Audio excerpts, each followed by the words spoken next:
Hello viewers, welcome to MindMajix, your skill partner. What is the one technology you want to master in this internet era? I'm sure 6 out of 10 will offer AI. Yes, you heard it right.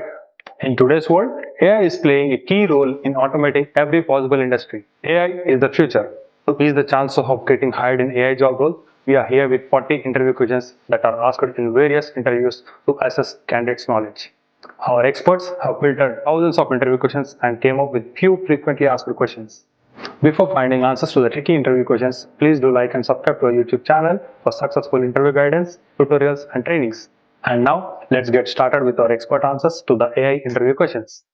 In this tutorial, we are going to learn how to prepare for artificial intelligence interview question. So let's start with the question number one. Question number one. What is the difference between AI, artificial intelligence, machine learning and deep learning? Basically, this type of question are coming in the starting of the interview, like first or second question, because these are question are having with the very basic level. So first of all, whenever you are trying to give this answer for this question, so you are just basically start with the basic understanding about the AI, ML and deep learning. First of all, you have to start look like artificial intelligence can be discovered around 1950s with the first invention is the Turing test and that is developed by the Alan Turing. That is a very important thing are there in an artificial intelligence thing. Second is the machine learning. Machine learning first time explored around the 1960s and the deep learning can be orientated around the 1970s. Artificial intelligence represents the simulated intelligence in machines, whereas the machine learning is the practice of getting machines to make the decision without being programmed. This first definition of the machine learning can be coming around 1916 by the Arthur Sammy. If I'm talking about the deep learning is the process of using artificial neural networks to solve the complex problem. Basically, deep learning thing is based upon the biological neuron. AI, it's artificial intelligence, is the subset of the data science, where the machine learning is the subset of the artificial intelligence, and the deep learning is the subset of the machine learning. Whereas AI, ML, and DL all are the subsets of the data science because data science are having like whole universe. Aim is to build the machine which make are capable of thinking like humans, whereas the machine learning aim is regarding to the make the machine learn through the data so they can solve the problem. As compared to AI and machine learning, deep learning are having aim it look like to build a neural network that automatically discover the patterns for a feature detection. So that's how you can give the answer of the difference between the AI, ML and deep learning. Also, if the interview will ask to you regarding to like what is the AI and what is the deep learning. Also, somewhere the question is regarding to look like what is the difference between AI and computer vision or AI versus natural language processing. So you can consider AI or the natural language processing with the deep learning and the AI definition is look like similar. Question number two. What is artificial intelligence and give an example of where AI is used to the on a daily basis. So first of all, for giving this answer, you have to clear the idea about the artificial intelligence on a brief level. Because if you are just only given the definition, single definition of the artificial intelligence, it's not look good. So that's why you have to explain the artificial intelligence on a brief level. So artificial intelligence is an area of computer science that emphasizes the creation of the intelligent machines that work and react like humans. And the main definition of the artificial intelligence is the capability of a machine to imitate the intelligent human behavior. So at then what are the products you have to make based upon the artificial intelligence? It look like the human response. If I'm talking about the more about the artificial intelligence, so artificial intelligence is depends upon the four factors that is the human thinking, rationally thinking, human acting, and the rationally acting. So based upon these four parameters, artificial intelligence is wholly dependent. And last, you have to provide one example. So example is the Google search engine. One of the most popular artificial intelligence application is the Google search engine. If you are going with more depth, so you can ask like if you open up your Chrome browser and start the type something, Google immediately provide the solution recommend related to your question. So the logic behind the search engine is the artificial intelligence. If you want to more, you want to give the more example as compared to the Google search engine, you can also ask it look like AI uses a predictive analytics, natural language processing, and machine learning to recommend relevant searches to you. These recommendations are based on the data that Google collects about you and such such as your search history, your location, etc., and your age, like name, what are the things already available in your Google Chrome account. So that will help you that. Does the Google make use of AI to predict what you might be looking for that? Question number three. What are the different types of AI? Again, this type of question are asking whenever the basic or the intermediate level of the artificial intelligence knowledge, because this question is mostly depends upon the core AI principles. Okay, so it's not look like depends upon the machine learning or the deep learning or further technologies, but this question are depends upon the more core AI principle. Basically, here I mentioned the seven types of the artificial intelligence. First is the reactive machines AI, limited memory AI, theory of mind AI, self-aware AI, artificial narrow intelligence, artificial general intelligence, artificial superhuman intelligence. Okay, but I'm not just going like overview of this question. I will explain the whole logic behind this question, like what is the reactive machine AI. So this reactive machines AI based on the present actions, like what are the actions done in a present by the agent or robot. So it cannot be use the previous experience to from the current decision and simultaneously update the memory. For example, deep blue. Second is the limited memory AI. So what is the meaning of limited memory AI? Limited memory AI used in a self-driving car. They detect the movement of the vehicle around them constantly and add it to their memory. So limited memory AI is also working look like some type of feedback. Third one is the theory of mind AI. The theory of mind AI advanced it look like an advanced AI that has the ability to understand the emotions of the people and also other things in the real world thing. Fourth was the self-aware AI. Self-aware AI that pauses the human-like consciousness and the reaction, such as machine have the ability to form the self-driven action. Fifth was the artificial narrow intelligence. Artificial narrow intelligence is also called as is called to look like a general purpose artificial intelligence. It is used in building virtual assistants like Siri, and that is the product coming from the Apple. Sixth one is the artificial general intelligence (AGI). AGI is also known as the strong AI. Okay, because whenever we can talk about the different types of AI, basically there is the two type of AI is there: strong AI and weak AI. Okay, that question we can discuss later in the same series. But first of all, we have to consider over here is the what is the strong AI. So strong AI as an example is the Philo robot that answers the question related to the health. And last one is the artificial superhuman intelligence ASI. ASI that possesses the ability to do everything that a human can do and more.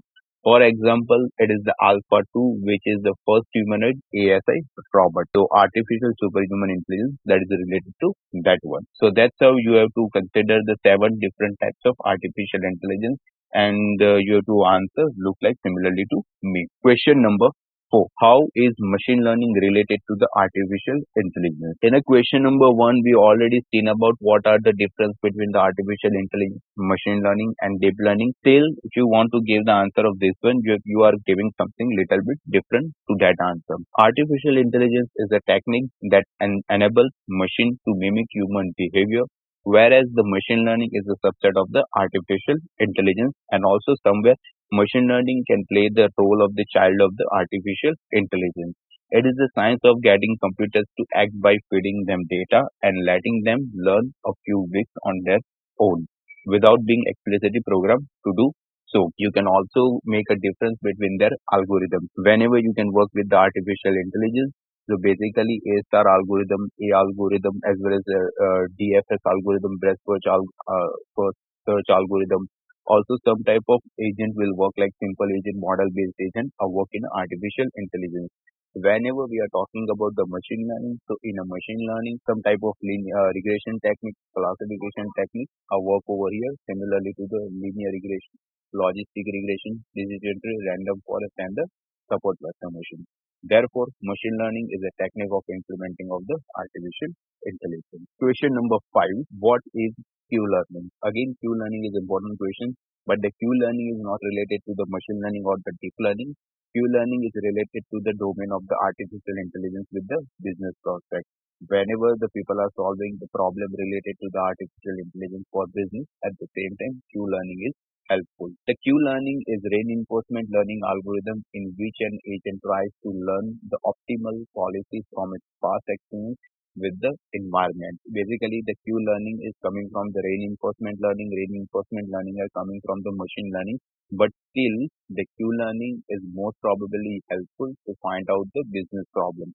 So that's why you can also consider Q-learning as a business problem. Mainly, the thing is related to that one. The past experience of an agent are sequence of the state, action, and reward. So that's why in this diagram we are seeing S0, A0, R1, and S1. Okay, so that is represent the state, action, and the reward. In the state diagram, the agent A0 was in the state S0 and on performing an action A0, which resulted in receiving the reward R1 and thus being updated to the state S1. Question number 6. What is deep learning? Deep learning imitates the way of your brain, how it works, and it learns from the experience, and it uses the concept of the neural network to solve the complex problem. If you can see this diagram, so in a diagram there is 4 layers are shown over here: input layer, hidden layer 1, hidden layer 2, and output layer. Basically we have to learn the concept regarding to the input layer, hidden layer 1, and the output layer.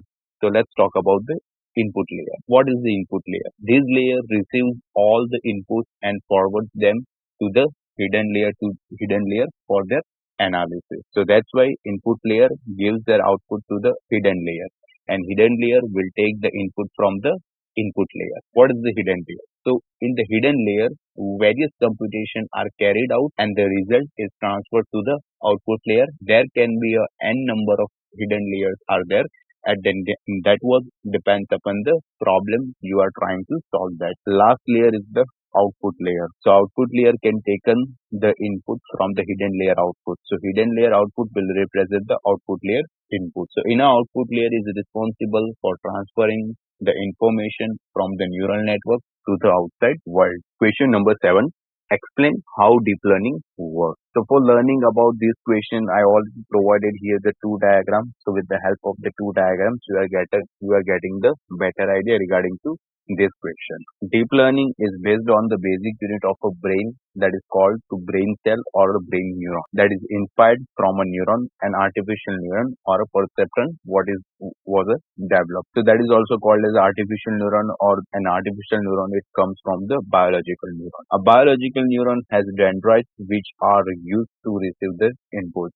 If you can see the diagram of the neurons, at the same time you are seeing about some blue outer lines. Okay, so blue outer lines, that is called as a dendrite in our biological thing. Similarly, a perceptron receives a multiple inputs, applies various transformation and functions, and provides an input. Just like how our brain contains a multiple connected neurons, that is called as a neural network. Similarly, that type of things we have to develop over here in a deep learning, and that is called as a artificial neural network. We can also have a network of artificial neuron called with the help of the perceptron from a deep neural network. An artificial neuron or a perceptron model a neurons which has a set of the input, each of which is assigned some specific weight, and the neuron then compute some of the function on this weighted input and gives the out. So that's how you can give the answer of the how deep learning works. Question number 8. What are Bayesian network? So Bayesian network is basically represented with the machine learning things, because in a machine learning there is a Navy-based theorem is already there. So based upon that, the Bayesian theorem or the Bayesian network will work. A Bayesian network is a statistical model that represents a set of variables and their conditional dependencies in the form of the directed cyclic graph. On the occurrence of an event, the Bayesian network can be used to predict the likelihood that any one of the several possible known causes was the contributing the factor, and that is the main contributing factor. For example, Bayesian network could be used to study the relationship between the disease and the symptom, and given the various symptoms, the Bayesian network is ideal for computing the probabilities of the presence of the various diseases. So that's how Bayesian network can many useful. Question number 9. Explain the assessment that is used to test the intelligence of a machine. So this type of question is also coming in another way. Look like what is the Turing test? Because this is the question and answer is the Turing test. But somewhere the interviewer will also ask you a question like that. What do you understand about the Turing test?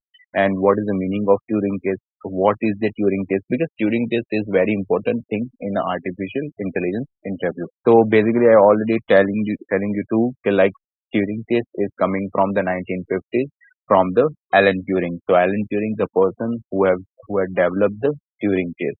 So in artificial intelligence, a Turing test is a method of inquiry for determining the whether or not a computer is capable of thinking like a human being. So basically, you have to provide the answer in very short and very clear format of this question. Question number 10. What are hyperparameters in deep neural network? Again, this type of question is coming related to the deep learning, and basically this question are not coming in a starting phase of the interview. This type of question will coming at the end of the interview. So this is very advanced level of question in the interview, because the question is mainly related to the hyperparameters and the deep neural network. That's why hyperparameters are variables that defines the structure of the network. For example, variables such as the learning rate define how the network is trained. Basically, learning rate and this type of things is related to the neural network, as well as the learning rate or the cost function type of thing. They are used to define the number of hidden layers that must be present in a network in your particular neural network. And more hidden units can increase the accuracy of the network, whereas a less number of the hidden units or the hidden layers that will may cause a underfitting. So that's why hyperparameter in a deep neural network that will create a good impact on that. Next question is the question number 11. Explain the different algorithm used for a hyperparameter optimization. Again, this type of question is coming in an advanced level of the interview, because that is basically related to the machine learning and deep learning, both the things. So that's why, and again, somewhere it is also related to the advanced machine learning as well. So that's why here we have to talk about the grid search, random search, and Bayesian optimization, and after that we have to discuss about the what are the mainly difference are coming from this field. So first of all, we have to talk about the grid search. Grid search is the one type of the hyperparameter things are there, and that's why grid search trains the network for every combination by using the two set of the hyperparameter, learning rate and the number of layers. Then it evaluates the model by using the cross validation technique as well as. So once basically the model can goes with the cross validation or the normal training and testing splitting, and then it will goes with the cross validation. And once we are not getting some proper accuracy with the cross validation, we are going with the grid search. Second thing was the random search. So it randomly samples the search space and the evaluates the stat from a particularly probability distribution. For example, instead of taking all 10,000 samples, randomly selected 100 parameters can be checked. And third one is the Bayesian optimization. So this includes the fine tuning the hyperparameter by enabling the automated model tuning. The model used for the approximating the objective function is called the surrogate model, and that is related to some type of the Gaussian process. So basically, when the which type of hyperparameter is best. So whenever you are having some large data set, so you can go with the random search. But with the large data set, you have something complex data set as well, so you can go with the Bayesian optimization. So that's how you can give the answer of this question. Question number 12. What is the purpose of deep learning frameworks such as Keras, TensorFlow, and the PyTorch? So that's why here they are just want to know about like what you think about this type of modules and packages. So Keras is an open source neural network library written in a Python. Basically, the deep learning or the machine learning. Mainly this type of technology nowadays basically popular with the Python programming language. So most probably the packages are built in a Python language. So that's why it is designed to enable fast experimentation with the deep neural network. Second thing is the TensorFlow. So TensorFlow is an open source software library for data flow programming. It is used for a machine learning application like neural network, and that is developed by the Google. Third one is the PyTorch. PyTorch is an open source machine learning library for a Python based on the Torch, and it is used for applications such as the natural language processing. Basically, PyTorch is also mainly used for the machine learning, but basically whenever the people are making the models on a machine learning, so they are using the Keras, TensorFlow, as well as scikit-learn. The PyTorch is not popular for that, but PyTorch is mainly popular for the natural language processing. Question number 13. We have to find out the difference between the NLP and text mining. NLP represents with the natural language processing, and the second thing was the text mining.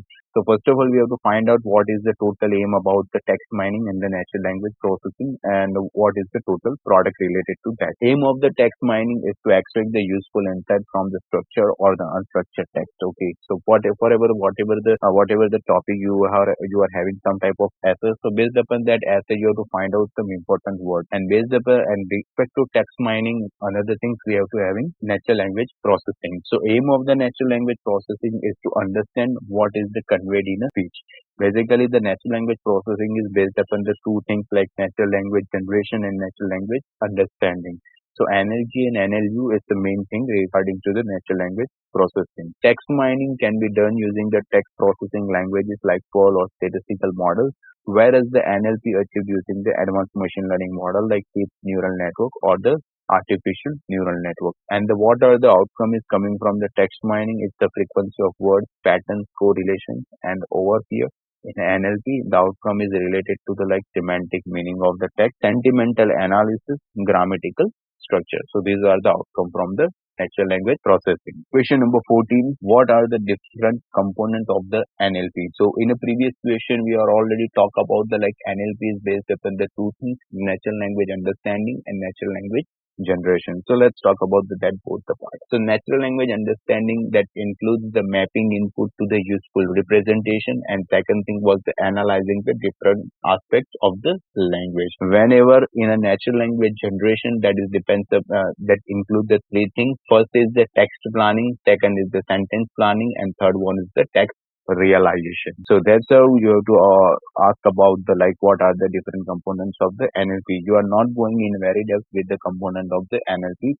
Don't forget these interviews related to the artificial intelligence. It is not related to the NLP. So that's why you are just giving the answer related to the other technology in terms of overview. You are not going in a depth with that answer. Question number 15. Explain the component of the expert system. Basically, this expert system is related to again four principle of artificial intelligence. So that's why you can go with the very brief type of these things like what is the meaning of the knowledge base, what is the meaning of the inference engine and user interface as well as okay. So this is very important question according to the core principle of artificial intelligence. So what contains the knowledge base? So it contains the domain specific and high quality knowledge in terms of particularly domain. Like if I want to make an expert system in a medical things or medical domain, we have all the knowledge related to the patients or some type of symptoms related to the medical things. Okay.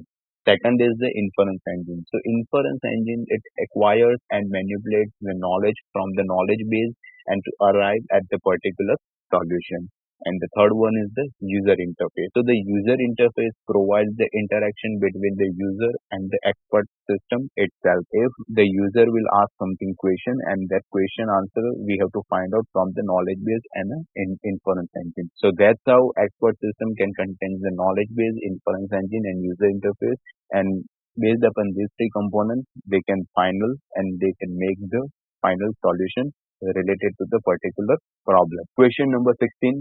How is computer vision and AI is related? Again, here the computer vision somewhere it depends upon the deep learning things because we have to add some phases. Phases it will come throughout the deep learning. But again, here the question is related to how is computer vision and AI is related.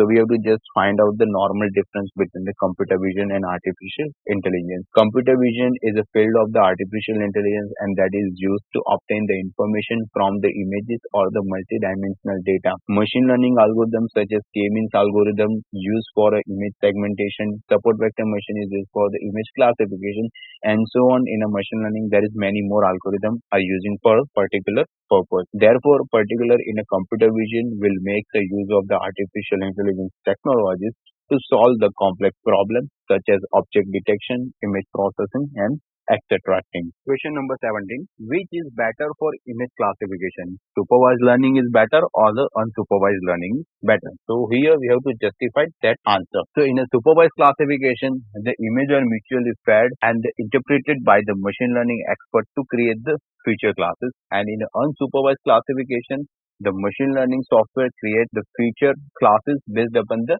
image pixel. Therefore, it is better to choose a supervised classification for a image classification in terms of the accuracy, because the supervised learning is based upon the labeled data and the unsupervised learning is based upon the unlabeled data. So in a supervised learning, the data will teach by someone, but in unsupervised learning, the data is not teach by someone. Question number 18. How is game theory and the artificial intelligence is related? In the context of the artificial intelligence and the deep learning system, the game theory is essential to enable some of the key capabilities required in a multi-agent environment in which different AI programs to need to interact or compete in order to accomplish a goal in terms of the game theories related to the artificial intelligence. Question number 19. How can artificial intelligence be used in a detecting fraud? Again, this type of question is based upon the real world things. Okay, so that's why you have to given the answer this type of question to be careful, because they have to evaluate the things related to you, like how you can detecting fraud in term with the help of the artificial intelligence, and what is your thinking regarding to the answer of this question. So you can give the answer look like artificial intelligence is used in a fraud detection problem by implementing machine learning algorithms for detecting anomalies and the studying hidden patterns in the data. So that's why you have to go with the five steps. First step, that is the data collection. So basically in a data collection is also you can go look like a data exploration, okay, or the data extraction. So at this stage, data is either collected through a survey or web scraping is performed. And if you are trying to detect the credit card fraud, then information about the customer is collected. And this includes the transactional, shopping, personal details, etc. Second step is the data cleaning. So at this stage, the redundant data must be removed, and any inconsistencies or the missing values in the data, they have to lead with the wrongful prediction. So therefore, such inconsistencies must be dealt with these steps, because this step is very important according to the find out the detecting fraud. Third thing is related to the data exploration and the analysis. So this is the most important step in the artificial intelligence or the machine learning process. Here you study the relationship between the various predictor values. For example, if a person has spent an unusual sum of the money on a particular day, and the chances of the fraudulent occurrence are very high. Such patterns must be detected and understood at this stage of exploration and the analysis. Fourth step, that is represent the building a model, that is depends upon the machine learning model. So there are many machine learning algorithms that can be used for detecting fraud. One such is algorithm is the logistic regression, which is a classification algorithm, and it can be used to classify events into two classes, namely fraudulent and the non-fraudulent. And last step, that is called as a model evaluation. So in this model evaluation, you are basically test the efficiency of the machine learning model. If there is a room for improvement, then parameter tuning is performed. This improves the accuracy of the model. Whenever the detecting fraud, you are going with the machine learning algorithm, so you have to follow this type of steps. But whenever you are going with the detecting fraud with the deep learning efforts, so the steps are changed, because at the same time, whenever you are solving these things with the help of the deep learning, at the same time, artificial neural network should be involved. Question number 20. What are intelligent agent? So again, this question is related to the basic and core of the artificial intelligence. Okay, so it's not related to the machine learning or the deep learning. That is basically core question related to the artificial intelligence concept, because this type of things is related to the basics of AI. So an intelligent agent is an autonomous entity that leverages sensors to understand a situation and make decisions. It can also uses the actuators to perform both simple and complex tasks. In the beginning of these things, it might not be so great at a performing task, but it will improve over the time. And the Roomba vacuum cleaner is an excellent example of this normal agent or a simple based agent.